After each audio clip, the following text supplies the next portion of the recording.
নম্বর আয়াতে আল্লাহ রাব্বুল আলামিন বলেন, যে সমস্ত বান্দারা নিয়মিত কোরআন পড়বে, কোরআন বলবে, কোরআন অনুযায়ী আমল করবে, তাদেরকে আল্লাহ রাব্বুল আলামিন পরিপূর্ণ প্রতিদান দিবেন। যে প্রতিদান অনুগ্রহ আল্লাহ রাব্বুল আলামিন ক্রমান্বয়ে বাড়াতেই থাকবে।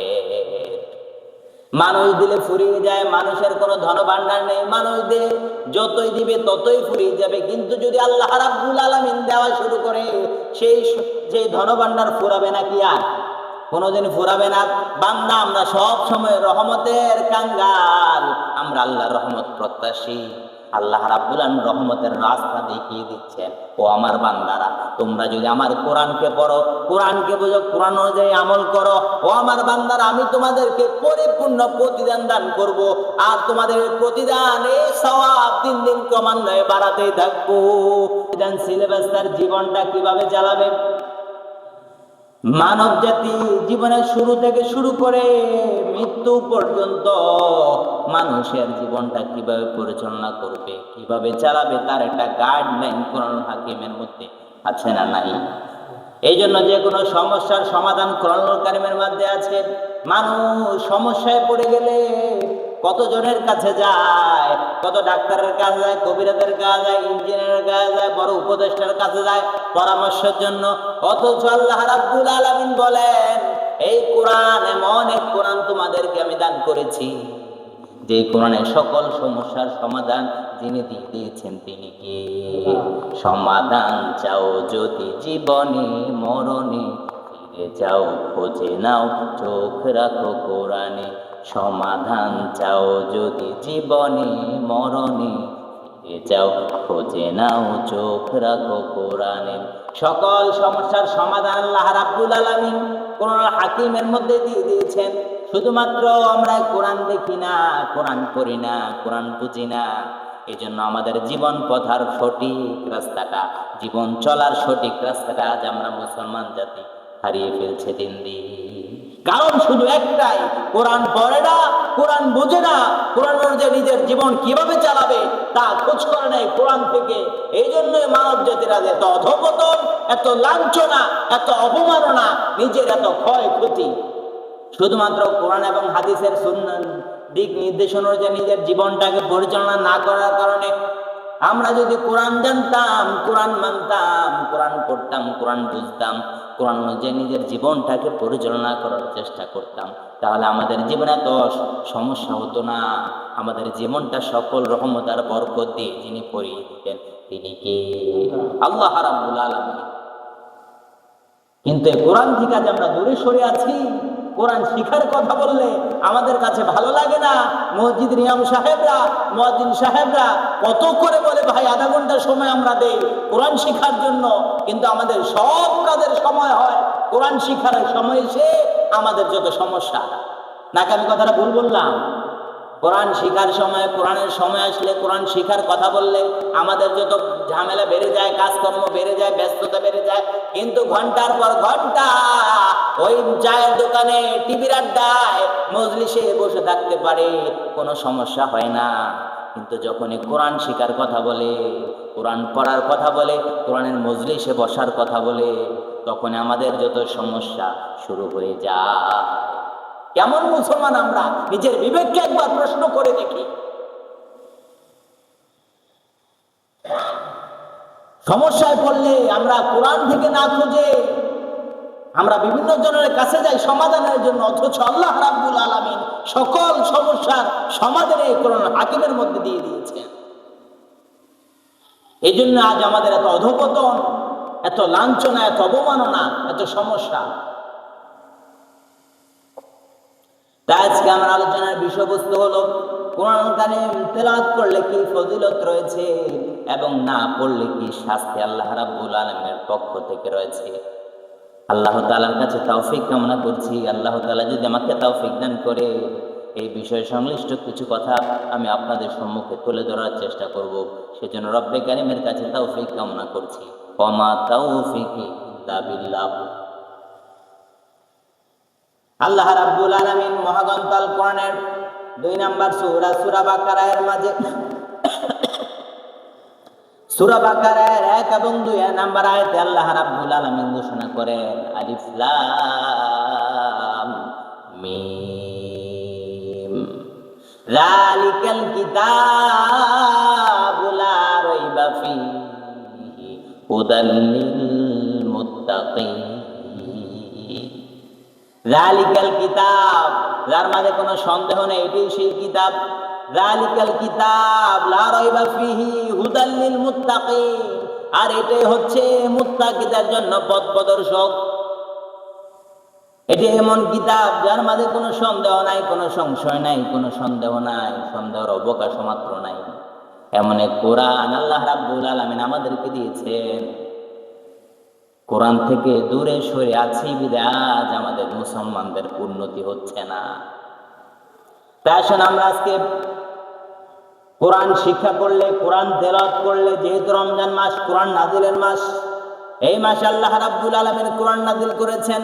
সুতরাং কোরআন তেলাওয়াত করলে কি লাভ রয়েছে আর না করলে কি ক্ষতি আমাদের ভাগ্যে রয়েছে, এমন বিষয় আমি আপনাদের সম্মুখে তুলে ধরার চেষ্টা করতে আমরা সরাসরি আলোচনার মধ্যে চলে যাচ্ছি যে কোরআন তেলাওয়াত করলে সর্বপ্রথম কি কি ফায়দা রয়েছে। একজন আল্লাহ বান্দা কোরআনের হরফ, একটা হরফ তেলাওয়াত করলে কি পরিমাণ সওয়াব পাওয়া যায়। তো যারা নিয়মিত কোরআন তেলাওয়াত করবে আল্লাহ রাব্বুল আলামিন পরিপূর্ণ প্রতিদান দিবে। প্রতিনিয়ত আল্লাহ রাব্বুল আলামিন তার বান্দার অনুগ্রহ বাড়াতেই থাকবে, বাড়াতেই থাকবে, বাড়াতেই থাকবে। সুবহানাল্লাহ বলেন। আল্লাহ রাব্বুল আলামিন যে বান্দা নিয়মিত কোরআন পড়বে আল্লাহ রাব্বুল আলামিন ওই সমস্ত বান্দাদের প্রতিদান পরিপূর্ণরূপে দিবে। আর রমজানে তো আরো বেশি। এক থেকে একটা হরফ উচ্চারণ করলে 10টা সওয়াব, 10টা থেকে রমজানের 10 থেকে 100, 100 থেকে 700 পর্যন্ত আল্লাহ রাব্বুল আলামিন অহরহ সওয়াব দিয়ে বান্দার আমলনামা ভরিয়ে দিবে। রমজানে তো কথাই নাই, যেখানে অন্য মাসের ফরজ, অন্য মাসের নফল রমজানে ফরজের সমতুল্য, আর রমজানের ফরজ অন্যান্য মাসের 70টা ফরজের সমান সওয়াব আল্লাহ তাআলা দান করে। আরে কোরআন নাজিলের মাসে আমরা কোরআন থেকে দূরে সরে আছি। রমজান মাস কত সময় কতভাবে কাটাই, কিন্তু কোরআন পড়ার সময় আমাদের হয় না। অথচ আল্লাহ রাব্বুল আলামিন নিজেই বলেন মহাগ্রন্থ আল কোরআনের 35 নম্বর সূরা, সূরা ফাতিরের 29 এবং 30 নম্বর আয়াতে আল্লাহ রাব্বুল আলামিন বলেন যে সমস্ত বান্দারা নিয়মিত কোরআন পড়বে, কোরআন বলবে, কোরআন অনুযায়ী আমল করবে, তাদেরকে আল্লাহ রাব্বুল আলামিন পরিপূর্ণ প্রতিদান দিবেন। যে প্রতিদান অনুগ্রহ আল্লাহ রাব্বুল আলামিন ক্রমান্বয়ে বাড়াতেই থাকবে। মানুষ দিলে ফুরিয়ে যায়, মানুষের কোনো ধনভাণ্ডার নেই, মানুষ দিয়ে যতই দিবে ততই ফুরিয়ে যাবে। কিন্তু যদি আল্লাহ রাব্বুল আলামিন দেওয়া শুরু করে সেই ধনভাণ্ডার ফুরাবে না, কি আর কোনোদিন ফুরাবে না। বান্দা আমরা সব সময় রহমতের কাঙ্গাল, আমরা আল্লাহর রহমত প্রত্যাশী। আল্লাহ রাব্বুল আলামিন রহমতের রাস্তা দেখিয়ে দিচ্ছেন, ও আমার বান্দারা তোমরা যদি আমার কোরআনকে পড়ো, কোরআনকে বুঝো, কোরআন অনুযায়ী আমল করো, ও আমার বান্দারা আমি তোমাদেরকে পরিপূর্ণ প্রতিদান দান করব। আর তোমাদের প্রতিদান এই সওয়াব দিন দিন ক্রমান্বয়ে বাড়াতেই থাকবো। আল্লাহ রাব্বুল আলামিন নিজেই বলেন সূরা ফাতিরের 29-30 নম্বর আয়াতে আল্লাহ তাআলা বলছেন ইন্নাল্লাযীনা ইয়াতলুনা কিতাবাল্লাহি ওয়া আকামুস সালাতা ওয়া আনফাকু মিম্মা রাযাকনাহুম সিররাও ওয়া আলানিয়াতান ইয়ারজুনা তিজারাতাল লান তাবুর। আল্লাহ রাব্বুল আলামিন বলছেন নিশ্চয় যারা আল্লাহর কোরআন অধ্যয়ন করে, পড়ে, নিয়মিত তেলাওয়াত করে, তারা সালাত কায়েম করে এবং আল্লাহ যে রিজিক তাদেরকে দিয়েছে সেই রিজিক থেকে তারা আল্লাহর পথে ব্যয় করে। সেই রিজিক আল্লাহ তাআলা তাদেরকে দিয়েছে, গোপনে অথবা প্রকাশ্যে তারা সেই রিজিক আল্লাহর রাস্তায় দান করে। আল্লাহ রাব্বুল আলামিন তাদের ব্যাপারে বলছেন তারা এমন ব্যবসার আশা করতে পারে যে ব্যবসা কোনোদিন ধ্বংস হবে না। আমরা তো ব্যবসা করি, লাভ লসের সমস্যা ডর আছে না নাই? লাভও হতে পারে, লসও হতে পারে, কিন্তু আল্লাহ রাব্বুল আলামিন এমন এক ব্যবসার রাস্তা দেখিয়ে দিচ্ছেন যে ব্যবসার মাঝে কোনো লস নাই। আল্লাহ রাব্বুল আলামিন বলছেন যে ব্যক্তি নিয়মিত কোরআন তেলাওয়াত করবে, আল্লাহ রাব্বুল আলামিন সালাত কায়েম করবে, কোরআন তেলাওয়াত করবে, কোরআন বুঝবে, কোরআন পড়বে, কোরআন অনুযায়ী আমল করবে, আজ আল্লাহ তাআলা যে রিজিক দিয়েছেন সেই রিজিক থেকে আল্লাহর রাস্তায় ব্যয় করবে। আল্লাহ রাব্বুল আলামিন এমন এক ব্যবসার কথা বলছেন যে ব্যবসা কোনোদিন লস হবে না। সুবহানাল্লাহ বলেন।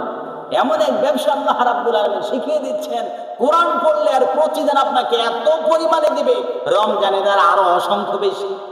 রমজান ছাড়া একটা হরফ যদি কোরআনের পড়েন আপনি, তাহলে 10টা সওয়াব দিবেন কে? রমজান ছাড়া একটা সওয়াব রমজান 10 থেকে গুণ করে 100, তার চাইতেও বেশি সওয়াব যিনি দিতে পারেন তিনি কে? আল্লাহ রাব্বুল আলামিন। অথচ সেই কোরআন তেলাওয়াত আজ আমরা করি না। আল্লাহ রাব্বুল আলামিন আরো বলছেন, নিশ্চয় তাদেরকে আমি পরিপূর্ণ প্রদান দান করবো এবং নিজ অনুগ্রহে তাদেরকে তার সেই অনুগ্রহ আরো বেশি পরিমাণ বাড়িয়ে দেব। যারা নিয়মিত কোরআন তেলাওয়াত করবে তাদের অনুগ্রহ আমি আরো বেশি পরিমাণে বাড়িয়ে দেব। অথচ আমরা সব সময় আল্লাহর অনুগ্রহ চাই না, কিন্তু আমরা অনুগ্রহের রাস্তা কোনটা সেটাই জানি না। আপনি দোয়া করেন, আল্লাহ আমাকে একটা সন্তান দাও, আল্লাহ আমাকে একটা সন্তান দাও, কিন্তু আপনি বিয়ে করেন নাই, সন্তান হবে? বিয়ে না করলে সন্তান হবে আশা করা যায়? আপনি বিয়ে করেন না, আপনি দোয়া করছেন আল্লাহ আমাকে একটা সন্তান দাও। হাজারো যদি ফিসাব ধরেন, কবিরাজ ধরেন, ডাক্তার ধরেন, সন্তান হবে নাকি? সন্তানের জন্য শর্ত হলো বিয়ে করতে হবে, আর রহমতের জন্য, করুণার জন্য শর্ত হলো নিয়মিত আপনাকে আল্লাহর সাথে কথা বলতে হবে। আর আল্লাহর সাথে কথা বলার অন্যতম রাস্তাই হলো কোরআন তেলাওয়াত করা। সুবহানাল্লাহ। আল্লাহর সাথে কথা বলার অন্যতম একটা রাস্তাই হলো কোরআন তেলাওয়াত করা। আল্লাহ রাব্বুল আলামিন বলছেন, যে সমস্ত বান্দারা নিয়মিত কোরআন তেলাওয়াত করে আমি আল্লাহ রাব্বুল আলামিন তাদেরকে অনুগ্রহ নগদ দিবই, আর এমন এক ব্যবসার রাস্তা তাদেরকে দেখিয়ে দিচ্ছি যে এই ব্যবসার মাঝে কোনো লস নাই। আপনি যত পড়বেন তত আল্লাহর অনুগ্রহ আপনার উপর আসতেই থাকবে। সুবহানাল্লাহ। আমি এমন কিছু কথা আজ আপনাদের সম্মুখে তুলে ধরবো, অথেন্টিক কথা, যে কথাগুলো শুনলে আপনারা অবাক হয়ে যাবেন যে কোরআন তেলাওয়াত করলে কি পরিমাণ ফজিলত আর লাভ রয়েছে, অথচ কোরআন থেকে আজ আমরা দূরে সরে আছি। আবার যারা কোরআন পড়বে, কোরআন পড়ার মাধ্যমে আল্লাহ রাব্বুল আলামিন ওই সমস্ত বান্দাদের মর্যাদা আরো বেশি পরিমাণে বাড়িয়ে দেয়। ইবনে মাজার বর্ণনায় 218 নম্বর হাদিসে এসেছে, সাইয়েদনা ওমর রাদিয়াল্লাহু তাআলা শাসন আমলে তিনি যখন খলিফার মসনদে ছিলেন, সেই সময় তিনি মক্কার আশেপাশে গ্রাম্য অঞ্চলগুলোতে তিনি মক্কার গভর্নর তখন বানিয়েছিলেন নাফি ইবনে আব্দুল্লাহ কে। সাইয়েদনা ওমর রাদিয়াল্লাহু তাআলা যখন মক্কার শাসনকর্তা ছিলেন, অর্ধ পৃথিবীর খলিফা ছিলেন, তখন তিনি মক্কার গভর্নর বানিয়েছেন নাফি ইবনে আব্দুল্লাহকে। একদিন তার সাথে সাক্ষাৎ হয়ে গেল। সাক্ষাৎ হওয়ার পরে আমিরুল মুমিনিন সাইয়েদনা ওমর রাদিয়াল্লাহু তাআলা জিজ্ঞেস করলেন, ও নাফি, তুমি মক্কার আশেপাশে গ্রাম অঞ্চলগুলোর গভর্নর কাকে বানিয়েছ? ওমর রাদিয়াল্লাহু তাআলার প্রশ্নের জবাবে নাফি ইবনে আব্দুল্লাহ বলেন, আমিরুল মুমিনিন, আমি মক্কার গ্রাম অঞ্চলগুলোর আমির বানিয়েছি, নেতা বানিয়েছি ইবনে আবসাকে। ইবনে আবদা নামক একজন ব্যক্তিকে মক্কার ওই গ্রাম অঞ্চলের গভর্নর বানিয়েছি। যেমন আমাদের একজন মন্ত্রী আছে, আমাদের বর্তমানে মুবাশশির আলম সাহেব হয়েছেন মন্ত্রী, তারপরে উপজেলা চেয়ারম্যান, তারপরে মেম্বার, এভাবে ক্রমান্বয়ে আছে না? একজন গ্রামের প্রতিনিধি হিসেবে মেম্বার সাহেব আছে না? তারপর আছে চেয়ারম্যান সাহেব। এইভাবে মক্কার প্রধান প্রতিনিধি ছিলেন সাইয়েদনা ওমর রাদিয়াল্লাহু তাআলা। তিনি মক্কার গভর্নর বানিয়েছেন সাইয়েদনা নাফি ইবনে আব্দুল্লাহকে। তিনি ওই নাফি ইবনে আব্দুল্লাহ আবার গ্রাম অঞ্চলগুলোর প্রতিনিধি বানিয়েছেন ইবনে আবজাকে। ওমর রাদিয়াল্লাহু তাআলা প্রশ্ন করলেন, তুমি কাকে মক্কার গ্রাম অঞ্চলের প্রতিনিধি বানিয়েছ? ওই নাফি ইবনে আব্দুল্লাহ বলেন, আমিরুল মুমিনিন, আমরা যাকে মক্কার গভর্নর, ওই ছোট্ট গ্রাম অঞ্চলগুলোর গভর্নর বানিয়েছি, তিনি একসময় আমাদের প্রজা ছিল, আমাদের দাস ছিল, তিনি কৃত দাস, তাকে এখন আজাদ করা হয়েছে। আমিরুল মুমিনিন প্রশ্ন করলেন, কি ব্যাপার, একজন দাসকে তোমরা মক্কার গ্রাম অঞ্চলের প্রতিনিধি কিভাবে বানালে? গভর্নর নাফি ইবনে আব্দুল্লাহ বলেন, আমিরুল মুমিনিন, আমার কথাগুলো শুনেন, আমি যে তাকে ওই গ্রাম্য অঞ্চলের প্রতিনিধি বানিয়েছি এই কারণে যে তার মাঝে এমন 3টা গুণ রয়েছে, যে 3টা গুণের গুণান্বিত মানুষ আর আমি সমাজের মাঝে খুঁজে পাই নাই। তার মাঝে এমন 3টা গুণ রয়েছে, এই জন্য আমি তাকে ওই গ্রাম অঞ্চলের প্রতিনিধি বানিয়েছি, এই কারণে যে তার মাঝে এমন 3টা গুণ রয়েছে, যে 3টা গুণের গুণান্বিত মানুষ আমি আর এলাকার মাঝে খুঁজে পাই নাই। এমন তিনটে গুণ তার মাঝে রয়েছে। কি এমন গুণ রয়েছে বলো বলো? তার প্রশ্নের জবাবে ওই নাফি ইবনে আব্দুল্লাহ বলেন, তার প্রথম নাম্বার গুণ হলো সে এত সুন্দর করে কোরআন তেলাওয়াত করে, কোরআন তেলাওয়াত শুনলে মনে হয় যেন সরাসরি আসমান থেকে কোরআন নাজিল হচ্ছে। সুবহানাল্লাহ। তিনি এত সুন্দর করে কোরআন তেলাওয়াত করেন। দ্বিতীয় নাম্বার হলো তার গুণ হলো সে ফারায়েজের জ্ঞান সম্পর্কে অধিক বেশি ভালো জানেন। তৃতীয় নাম্বার গুণ হলো সে বিচার ভালো করতে পারেন। এই তিনটা গুণে গুণান্বিত হওয়ার কারণে আমি তাকে মক্কার গ্রাম্য অঞ্চলের প্রতিনিধি হিসেবে নিযুক্ত করলাম। এক নাম্বার গুণ হলো সে কোরআন তেলাওয়াত ভালো করতে পারে। চিন্তা করেন, একজন কৃতদাস মক্কার গ্রাম্য অঞ্চলের প্রতিনিধি হতে পারলো, অথচ তার চেয়ে বড় বড় লোকের ওই সমাজে ছিল কিনা? ছিল না। অথচ তার চেয়ে বড় বড় লোকেরা ওই সমাজে ছিল। তারপরেও ওই তিনটা গুণে গুণান্বিত হওয়ার মধ্যে প্রথম নাম্বার গুণ হলো কোরআন ভালো পড়তে পারে, কোরআন ভালো জানে, কোরআন অনুযায়ী আমল করে। এই জন্য তাকে আল্লাহ রাব্বুল আলামিনের পক্ষ থেকে এত বড় সম্মানে অধিষ্ঠিত করলে। কোরআন পড়লে পরে, কোরআন জানলে পরে, কোরআন আমল করলে পরে কত বেশি সম্মান, কত বেশি মর্যাদা আল্লাহর কাছে পাওয়া যায়। আবার যারা দুনিয়ার সকল মানুষের মাঝে শ্রেষ্ঠ মানুষ হলো যারা কোরআন তেলাওয়াত করে। আমরা তো জানি দুনিয়ার সকল শ্রেষ্ঠ মানুষ হলো যাদের কাছে টাকা বেশি। এটা তো আমরা জানি, তাই না? যাদের কাছে টাকা বেশি, যাদের কাছে অর্থ বেশি, যাদের জনসমর্থ বেশি আছে, আমরা মনে করি তারাই হলো দুনিয়ার শ্রেষ্ঠ মানুষ। অথচ বিশ্বনবী সাল্লাল্লাহু আলাইহি ওয়াসাল্লাম বলছেন হাদিসের পাতায় তিরমিজি 2909 নম্বর হাদিসের মধ্যে এসেছে, খায়রুকুম মান তাআল্লামাল কুরআন ওয়া আল্লামা। তোমাদের মধ্যে শ্রেষ্ঠ মানুষ হলো ওই ব্যক্তি যে নিজে কোরআন শিখে এবং মানুষদেরকে শিখায়। সুবহানাল্লাহ। যে নিজে কোরআন শিখে এবং মানুষদেরকে শিখায়, বিশ্বনবী বলছেন সে হলো দুনিয়ার সবচাইতে শ্রেষ্ঠ মানুষ। চিন্তা করেছেন আজ সমাজের মাঝে আমরা দেখি যে যারা সমাজের মাঝে কোরআন শিখানোর দায়িত্বটা নিয়েছে আজ তারাই সবচেয়ে বেশি অবহেলিত। আমি মনে হয় কথাটা বানিয়ে বললাম। যারা সমাজের মাঝে কোরআন শিখানোর দায়িত্ব নিয়েছে, বিশেষ করে মসজিদের ইমাম সাহেব, মুয়াজ্জিন সাহেবেরা, আজ তারা সমাজের মাঝে বেশি লাঞ্ছিত, অপমানিত, অপদস্থ। যদিও আমরা মসজিদে এসে ঘোষণা দিই মাঝে মাঝে আমাদের ইমাম সাহেব আমাদের সমাজের নেতা, কিন্তু কাজে কর্মে কিন্তু একেবারেই রেজাল্ট শূন্য। মুখে বলি ইমাম আমাদের নেতা, কিন্তু বাস্তবে নেতার হুকুম, নেতার যখন কোরআন হাদিস অনুযায়ী কথা বলে তখন সেই কথা কোরআন হাদিস অনুযায়ী সেটা আমাদের মানতে ভালো লাগে না। ওই একজন সাধারণ মানুষ এসে যখন একটা কথা বলে সেটা শুনতে ইমাম সাহেবকে বাধ্য করা হয়। আমরা কেমন মুসল্লি, কেমন মানুষ আমরা চিন্তা করি একবার। সাধারণ মানুষ একটা কথা বললে সেই কথাটা ইমাম সাহেবকে মানতে বাধ্য করা হয়, আর ইমাম সাহেব কোরআন হাদিসের অনুযায়ী কথা বললে সেই কথা সমাজে প্রায়োরিটি পায় না। যাই হোক, আমি যেটাই বলতেছিলাম, আবার খেয়াল করে দেখেন যারা সমাজে কোরআন পড়ায়, কোরআন শিখায়, তাদের বেতন মাত্র 500 টাকা, এরপর আবার 3 মাস বাকি। মক্তবে সন্তানটাকে পাঠায় কোরআন শিখানোর জন্য, ভালো কথা, কিন্তু মক্তবে হুজুর যে কষ্ট করে পড়ায়, হুজুরকে যে মাত্র একটা সম্মানী দেওয়া হয়, এই সম্মানীটা মাত্র 200-300, কোনো সমাজে আছে 200 টাকা, কোনো জায়গায় আছে 300 টাকা, আবার কোনো জায়গাতে 100 টাকা, আবার প্রাইভেট পড়ালে 500 টাকা। এর চেয়ে যদি বেশি দেয়, হুজুর কি কোরআন বেরিয়ে ব্যবসা করে?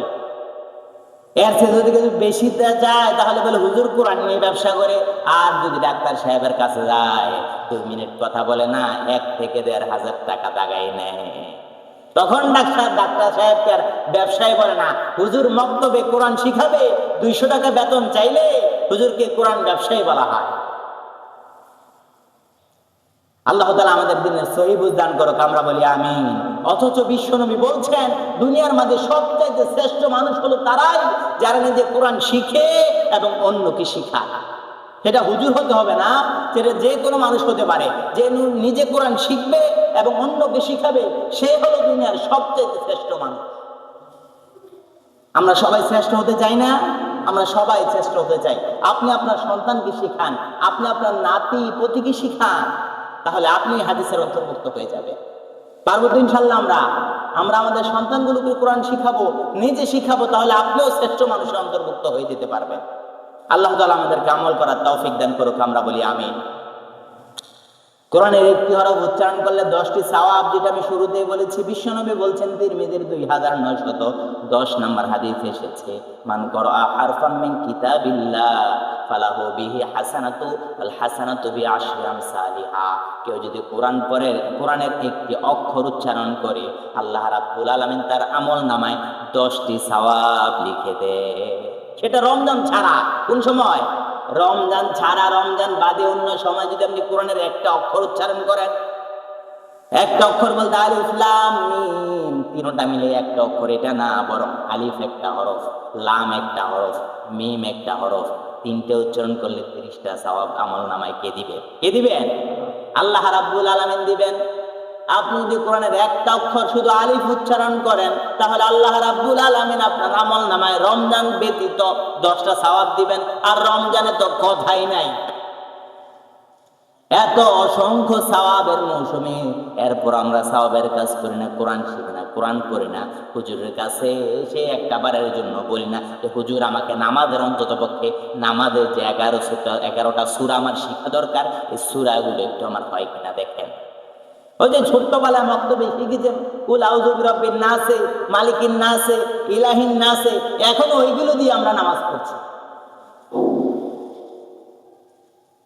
একটা বারের জন্য আমার সময় হয় না ইমাম সাহেবের কাছে এসে বলি, হুজুর আমি যে ছোট্টবেলায় সূরাগুলো শিখেছিলাম, এখন মনে আছে কি নাই, আমার সূরাগুলো একটু ধরবেন, আমার সূরাগুলো হয় কিনা। অথচ কোরআনের একটা হরফ উচ্চারণ করলে আমরা সব কাজে সময় দিতে রাজি, কিন্তু কোরআন পড়ার সময় আমাদের সময় আর হয় না। অথচ বিশ্বনবী বলেন, কোরআনের একটা হরফ উচ্চারণ করলে, রমজান ছাড়া অন্যান্য মাসে একটা হরফ উচ্চারণ করলে 10টা সওয়াব। আর একটা সূরার মাঝে কতগুলো অক্ষর। আল্লাহ তাআলা আমাদেরকে বেশি বেশি যেন কোরআন পড়ে অধিক সওয়াব অর্জন করতে পারে, আল্লাহ তাআলা তৌফিক দান করুক, আমরা বলি আমিন। যে ব্যক্তি নিয়মিত কোরআন পড়ে, তার উদাহরণ হলো মিষ্টি কমলার মতো। যে ব্যক্তি নিয়মিত কোরআন পড়বে, তার উদাহরণ হলো আল্লাহ তাআলার কাছে মিষ্টি কমলার মতো। বুখারীর বর্ণনায় 5427 নম্বর হাদিসে এসেছে, قال النبي صلى الله عليه وسلم مثل المؤمن يقرأ القرآن كمثل العطرجة ريحها طيب وطعمها طيب। আল্লাহর হাবিব সাল্লাল্লাহু আলাইহি ওয়াসাল্লাম বলেন, যে ব্যক্তি নিয়মিত কোরআন পড়বে, কোরআন বুঝবে, কোরআন অনুযায়ী আমল করবে, আল্লাহ রাব্বুল আলামিনের কাছে ওই ব্যক্তির দাম হলো মিষ্টি কমলার মতো। যে মিষ্টি কমলা খেলে ঘ্রাণ বের হয় কিনা? কমলা খেলে ঘ্রাণ বের হয় না। কেউ কমলা লুকিয়ে লুকিয়ে খেতে পারে না, কমলা খাওয়ার সময় ঘ্রাণ বের হয়। বিশ্বনবী বলছেন, আল্লাহ রাব্বুল আলামিনের কাছে ওই ব্যক্তির দাম মিষ্টি কমলার মতো। মিষ্টি কমলা যেমন ঘ্রাণ আছে, স্বাদ আছে, মিষ্টতা আছে, ওই ব্যক্তির গুণ আল্লাহ রাব্বুল আলামিনের কাছে মিষ্টি কমলার চাইতে আরো বেশি গুণান্বিত হয়ে যায়। আর যে মুমিন কোরআন পড়ে না, ইমানদার কিন্তু কোরআন পড়ে না, তার উদাহরণ হলো বিশ্বনবী বলছেন খেজুরের মতো, যার মিষ্টতা আছে কিন্তু কোনো ঘ্রাণ নাই। খেজুরের কোনো ঘ্রাণ আছে? খেজুরের কোনো ঘ্রাণ নাই। যারা নিয়মিত কোরআন পড়বে তাদের উদাহরণ হলো মিষ্টি কমলার মতো, যার গানও আছে, স্বাদও আছে, মিষ্টতাও আছে। যে কোরআন পড়বে না, তার উদাহরণ হলো খেজুরের মতো, যার মিষ্টতা আছে কিন্তু কোনো ঘ্রাণ নাই। আর যে মুনাফিক কোরআন পড়বে, তার উদাহরণ হলো শস্য ফুলের মতো। সর্ষে ফুল, যার ঘ্রাণ আছে কিন্তু কোনো স্বাদ নাই, তিতা তিতা তিতা ভাব। সর্ষে ফুল গালে দিলে তিতা লাগে, কিন্তু তার একটা ঘ্রাণ আছে। বিশ্বনবী বলছেন যে মুনাফিক কোরআন পড়বে, তার উদাহরণ হলো সর্ষে ফুলের মতো, যার কোনো ঘ্রাণ আছে কিন্তু কোনো স্বাদ নেই। তেমনি মুনাফিক, ঈমান নেই কিন্তু কোরআন পড়ার কারণে সওয়াব আছে না নাই? কোরআন পড়ার কারণে সওয়াব আছে, কিন্তু ওই যে মুনাফিকি কাজের কারণে সে ব্যক্তির ঈমান নেই, ঈমান চলে গেছে। আর যে মুনাফিক কোরআন পড়ে না, তার উদাহরণ হলো মাকাল ফলের মতো, যার স্বাদও নেই, ঘ্রাণও নেই, মিষ্টতাও নেই। যে ব্যক্তির মুনাফিকের উদাহরণ হলো যার ঈমানও নেই, কোরআন পড়লেও সওয়াব হয় না। ওই মুনাফিকের মতো তার উদাহরণ, মাকাল ফলের মতো তার উদাহরণ। যে মুনাফিক কোরআন পড়বে। আর ইমানদার যে ব্যক্তি কোরআন পড়বে তার উদাহরণ হলো মিষ্টি কমলার মতো আল্লাহ তাআলার কাছে, যার স্বাদও আছে মিষ্টতাও আছে। এজন্য আমরা বেশি বেশি করে আল্লাহর কাছে আমার আমল, আমার সব কিছু যেন প্রিয় হয়, এই জন্য আমি বেশি বেশি করে কোরআন পড়বো। তো ইনশাল্লাহ সবাই পড়বো তো ইনশাল্লাহ কোরআন। আল্লাহ তাআলা আমাদেরকে আমল করার তৌফিক দান করুক, আমরা বলি আমিন। যে ব্যক্তি রাতের বেলা কোরআন পড়বে ওই ব্যক্তির কোরআন তেলাওয়াত আল্লাহ রাব্বুল আলামিন শোনেন, আবার সাথে সাথে ফেরেশতারাও তার কোরআন শুনতে আসমান থেকে দুনিয়ায় নেমে আসে। যে ব্যক্তি রাতের বেলা কোরআন তেলাওয়াত করে স্বয়ং আল্লাহ রাব্বুল আলামিন কান পেতে ওই ব্যক্তির কোরআন তেলাওয়াত শুনেন। শুধু তাই নয়, আকাশের ফেরেশতারা পর্যন্ত দুনিয়াতে নেমে আসেন, আসমান থেকে নেমে আসেন ওই ব্যক্তির কোরআন শোনার জন্য। সুবহানাল্লাহ। এটা আমার কথা নয়, মুসলিম শরীফের 1744 নম্বর হাদিসের মধ্যে পাওয়া যায়।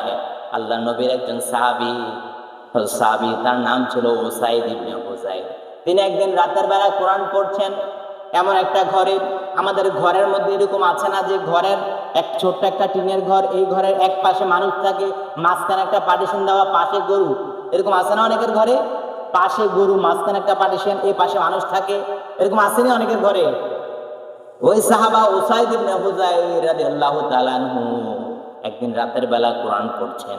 তার ঘরের মাঝখান দিয়ে পার্টিশন দেওয়া, ওই পাশে একটা ঘোড়া বাঁধা রয়েছে। তিনি যখন কোরআন পড়ছেন মধ্যরাতে খেয়াল করলেন তার ছোট্ট ছেলে তার পাশে শুয়ে রয়েছে।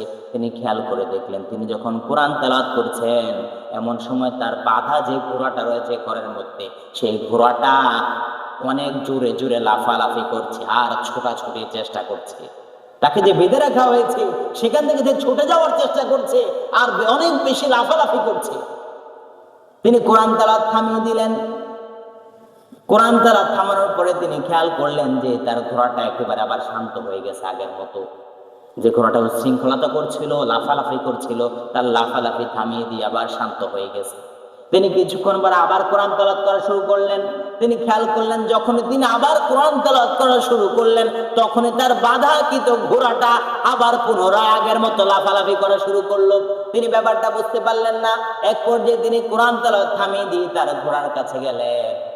দেখলেন বাইরে হঠাৎ করে তাকিয়ে দেখলেন আকাশে একটা মেঘমালা তার ঘরের উপরে ছায়া দিয়ে রয়েছে। তিনি খেয়াল করলেন আকাশে একটা মেঘমালা তার ঘরের উপরে ছায়া দিয়ে রয়েছে। ওই মেঘমালার মাঝে মাঝে মাঝে মাঝে মাঝে কিসের যেন একটা আলো ঝলঝল করে জ্বলে ওঠে, কিসের যেন ছোট ছোট আলো দেখা যায় দূর থেকে, আকাশ থেকে জমিনে দেখা যাচ্ছে কিসের যেন আলো মাঝে মাঝে মিটিমিটি করে চলছে। ওই আকাশে ওই মেঘমালার মাঝে ছোট ছোট আলাদা আলাদা কতগুলো জায়গার মধ্যে ছোট ছোট আলো দেখা যাচ্ছে। তিনি ভয় পেয়ে গেলেন, ঘরের মধ্যে চলে আসলেন। তিনি সকালবেলা আল্লাহর হাবিব সাল্লাল্লাহু আলাইহি ওয়াসাল্লামের কাছে গিয়ে এই সব ঘটনা খুলে বললেন। বিশ্বনবী সাল্লাল্লাহু আলাইহি ওয়াসাল্লাম বলছেন তুমি যদি আরেকটু কোরআন তেলাওয়াত করতে। বিশ্বনবী সাহাবীকে বলছেন ও আমার সাহাবা তুমি যদি আরেকটু বেশি কোরআন তেলাওয়াত করতে। ওই সাহাবা বলল ইয়া রাসূলুল্লাহ করেছি তো আরেকটু বেশি। তখন আমার ঘোড়া আবার লাফালাফি করা শুরু করে দিয়েছে। বিশ্বনবী বলছেন তুমি যদি আরেকটু করতে। এবার বিশ্বনবী কয়েকবার বলার পরে আল্লাহর হাবিব সাল্লাল্লাহু আলাইহি ওয়াসাল্লাম বলেন ও আমার সাহাবা শোনো শোনো, তুমি যখন কোরআন তেলাওয়াত করতেছিলে তুমি যে দেখতে পেলে আকাশে মেঘমালার মাঝে ছোট ছোট আলো দেখা যাচ্ছে, এগুলো কোনো সাধারণ আলো নয়। তোমার যে কোরআন তেলাওয়াত করতেছিলে কোরআন তেলাওয়াত শোনার জন্য আকাশ থেকে আল্লাহর ফেরেশতারা নেমে এসেছিল। সুবহানাল্লাহ। আকাশ থেকে আল্লাহর ফেরেশতারা তোমার কোরআন শোনার জন্য দুনিয়ার জমিনে নেমে এসেছে। ও আমার সাহাবা তুমি যদি সকাল পর্যন্ত কোরআন তেলাওয়াত করতে তাহলে ফজরের সময় মুসল্লিরা মসজিদে যাওয়ার সময় আল্লাহর ফেরেশতাদেরকে দেখতে পেত। তুমি কোরআন যদি আরেকটু তেলাওয়াত করতে কতই না ভালো হতো। তুমি কোরআন তেলাওয়াত করার কারণে আকাশের ফেরেশতারা পর্যন্ত তোমার কোরআন তেলাওয়াত শোনার জন্য দুনিয়ায় নেমে এসেছে। চিন্তা করেছেন কোরআন তেলাওয়াত করলে কত গুরুত্ব, কত দাম আল্লাহ তাআলার কাছে। সেই কোরআন থেকে আজ আমরা দূরে সরে আছি। এই জন্য আমাদের জীবনে কোনো বারাকা নেই, কোনো ফজিলত নেই, কোনো উন্নতি নেই। যত অধপতন আর অধপতন আমাদের জীবনে নেমে এসেছে শুধুমাত্র এই কোরআন থেকে দূরে সরে যাওয়ার কারণে। আবার একজন হাফেজ সাহেব যারা কোরআন মুখস্থ করে তাদের দাম নবীজি সাল্লাল্লাহু আলাইহি ওয়াসাল্লামের কাছে অনেক বেশি। যারা কোরআন তালাওয়াত করে, যারা হাফেজে কোরআনের দাম আমার নবীজির কাছে অনেক বেশি ছিল। বুখারীর বর্ণনায় 1343 নম্বর হাদিসে এসেছে, উহুদের যুদ্ধের মধ্যে 70 জন সাহাবী যখন শহীদ হয়ে গেলেন, শহীদদের লাশগুলো সবাই যখন একত্রিত করে দাফন করতেছিলেন, এমন সময় 2 জনের লাশ একসাথে করে তিনি দাফন করা লাগছে। কারণ তখন অভাবের সংকটের কারণে বেশি কাপড় ছিল না, এই জন্য 2 জনের লাশ এক করে তাদেরকে দাফন করা হয়েছিল। 2 জনের লাশ একসাথে করে কাপড় বেঁচিয়ে তখন সেখানে দাফন করা হয়েছিল, কারণ বেশি কাপড় ছিল না। আল্লাহর হাবিব সাল্লাল্লাহু আলাইহি ওয়াসাল্লাম দাফন করতে করতে এমন সময় আসলেন 2 জনের কাছে। আসার পরে 2 জনকে যখন একসাথে করবেন, এমন সময় সাহাবারা বলল, ইয়া রাসূলুল্লাহ, ইয়া হাবিবাল্লাহ, ওই লোকটা হাফেজ ছিল, দুনিয়াতে এত সুন্দরভাবে কোরআন তেলাওয়াত করত। আল্লাহর হাবিব সাল্লাল্লাহু আলাইহি ওয়াসাল্লাম ওই কথাটা শোনার পরে বিশ্বনবী সাল্লাল্লাহু আলাইহি ওয়াসাল্লাম ওই ব্যক্তিকে আলাদা করে আলাদাভাবে তাকে দাফন করেছেন। কেননা সে কোরআনের হাফেজ, তার মর্যাদা আমার নবীজির কাছে অনেক বেশি, আল্লাহর কাছে অনেক বেশি। হাফেজের কোরআন, একজন কোরআনের হাফেজের দাম নবীজি এত বেশি প্রায়োরিটি দিয়েছেন। একজন কোরআনের হাফেজকে, যে ব্যক্তি কোরআন তেলাওয়াত করে, তার দাম নবীজির কাছে অনেক বেশি ছিলেন। যে নিয়মিত কোরআন তেলাওয়াত করে সে আল্লাহ রাব্বুল আলামিন, সে আল্লাহ রাব্বুল আলামিন পরিবারের একজন সদস্য হয়ে যায়। যে ব্যক্তি নিয়মিত কোরআন তেলাওয়াত করে আল্লাহ রাব্বুল আলামিনের পরিবারের একটা লোক হয়ে যায়, একজন সদস্য হয়ে যায়। ইবনে মাজার বর্ণনায় 215 নম্বর হাদিস এসেছে, বিশ্বনবী বলছেন, ইন্না লিল্লাহি আহলানা মিনাস নাস, মানুষের মাঝে এমন কিছু লোক আছে যারা আল্লাহর পরিবারের অন্তর্ভুক্ত। মানুষের মাঝে এমন কিছু লোক আছে যারা আল্লাহর পরিবারের সদস্য, আল্লাহর অন্তর্ভুক্ত লোক, আল্লাহর দলের লোক। সাহাবারা প্রশ্ন করল, ইয়া রাসূলুল্লাহ, ইয়া হাবিবাল্লাহ, ওই সমস্ত মানুষেরা কারা? যারা আল্লাহর পরিবারের অন্তর্ভুক্ত লোক, আল্লাহর পরিবারের সদস্য। আল্লাহর হাবিব সাল্লাল্লাহু আলাইহি ওয়াসাল্লাম বলেন, আহলুল কোরআন হুম আহলুল্লাহ ওয়া আহলুল কোরআন ওয়া আহলুল্লাহ। যারা নিয়মিত কোরআন তেলাওয়াত করে ওই সমস্ত লোকেরাই হচ্ছে আল্লাহর পরিবারের সদস্যভুক্ত লোক। সুবহানাল্লাহ। যারা নিয়মিত কোরআন পড়বে, কোরআন বুঝবে, কোরআন অনুযায়ী আমল করবে, এই রমাদান মাস পেয়েও যারা কোরআন থেকে দূরে সরবে না, কোরআনকে আঁকড়ে ধরবে, কোরআন অনুযায়ী নিজের জীবনকে চালানোর চেষ্টা করবে, কোরআন পড়বে, অর্থ সহকারে বোঝার চেষ্টা করবে, ওই সমস্ত লোকেরাই হলো আল্লাহর দলের লোক, আল্লাহর পরিবারের লোক। স্বয়ং বিশ্বনবী সাল্লাল্লাহু আলাইহি ওয়াসাল্লাম বলছেন, আল্লাহর প্রিয়ভাজন লোক। আমরা তো বলি, এখন যদি বলি অমুক ব্যক্তি এমপি সাহেবের আস্থাভাজন লোক, অনেক সময় আমরা বলি না, এরকম বলি যে অমুক ব্যক্তি চেয়ারম্যান সাহেবের আস্থাভাজন লোক, অমুক ব্যক্তি মেম্বার সাহেবের আস্থাভাজন লোক, অমুক ব্যক্তি চৌধুরী সাহেবের আস্থাভাজন লোক। বিশ্বনবী এটাই বলছেন, যারা নিয়মিত কোরআন পড়বে ওই সমস্ত লোকেরা হলো স্বয়ং আল্লাহ রাব্বুল আলামিনের আস্থাভাজন লোক। চিন্তা করেছেন আল্লাহ তাআলার কাছে একজন কোরআন পড়নেওয়ালার দাম কত বেশি? আমরা সেটা বুঝি না, এই জন্য আমরা পালনও করি না। কথাগুলো শুনি, আমরা আমলের নিয়তে শোনার চেষ্টা করব। শুধু কানে শুনলাম, আবার মসজিদ থেকে বের হয়ে আবার যে এই নিয়তে শুনলে 1000 বছর ধরে খুতবা দিলে খুতবা আমি আব্দুর রহমানের কোনো পরিবর্তন আনবে না। কথাগুলো শুনতে হবে আমলের নিয়তে, চেষ্টা করব এই নিয়তে। সুতরাং বেশি বেশি করে কোরআন তেলাওয়াত করতে হবে। যারা নিয়মিত কোরআন তেলাওয়াত করবে, 3 ব্যক্তির সম্মান আল্লাহ তাআলার কাছে সবচেয়ে বেশি। এর মধ্যে 1 নাম্বার হলো, বিশ্বনবী সাল্লাল্লাহু আলাইহি ওয়াসাল্লাম বলছেন, ইন্না মিন আজিলিল্লাহ, 3 ব্যক্তির সম্মান, 3 জনকে তোমরা সম্মান করবে। কেননা যে ব্যক্তি 3 ব্যক্তিকে সম্মান করবে তার সম্মান আল্লাহ তাআলার কাছে অনেক বেশি, এবং যে ব্যক্তি 3 ব্যক্তিকে সম্মান করবে সেজন্য স্বয়ং আল্লাহ তাআলাকে সম্মান করবে। 3 ব্যক্তিকে কে শুনেন? 1 নাম্বার হলো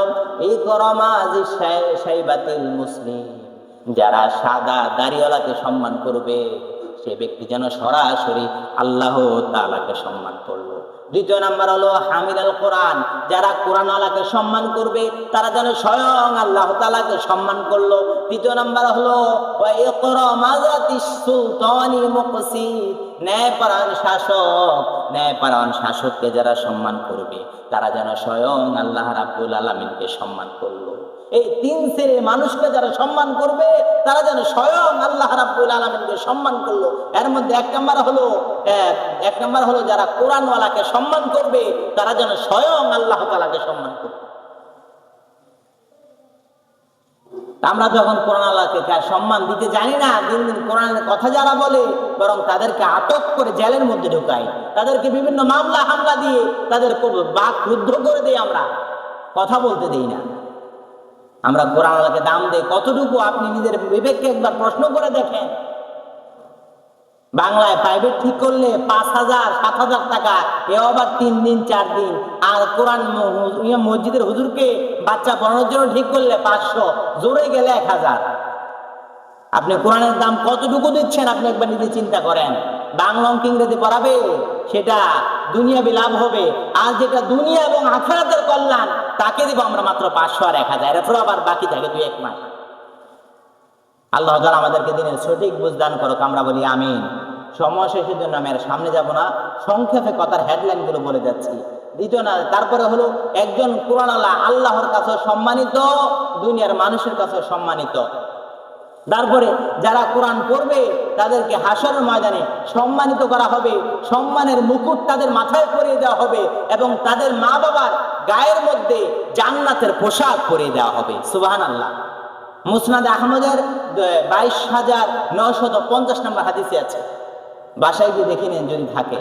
যারা কোরআন পড়বে তাদের সম্মান আল্লাহ তাআলার কাছে হাসরের ময়দানে সম্মানের মুকুট পরিয়ে দেওয়া হবে এবং তাদের মা বাবাকে হাসরের ময়দানে জান্নাতের পোশাক পরিধান করা হবে।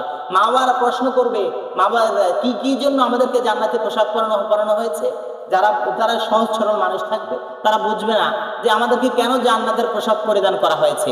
তখন আল্লাহর পক্ষ থেকে উত্তর আসবে, ও আব্দুল্লাহ আব্দুর রহমান, তোমরা যে তোমাদের সন্তানদেরকে মাদ্রাসায় পড়িয়েছো, কোরআন শিখিয়েছো, কোরআন অনুযায়ী আমল করার নির্দেশ দিয়েছো, এই জন্য আজ হাসরের ময়দানে তোমাদেরকে জান্নাতি লেবাস পরিধান করা হয়েছে।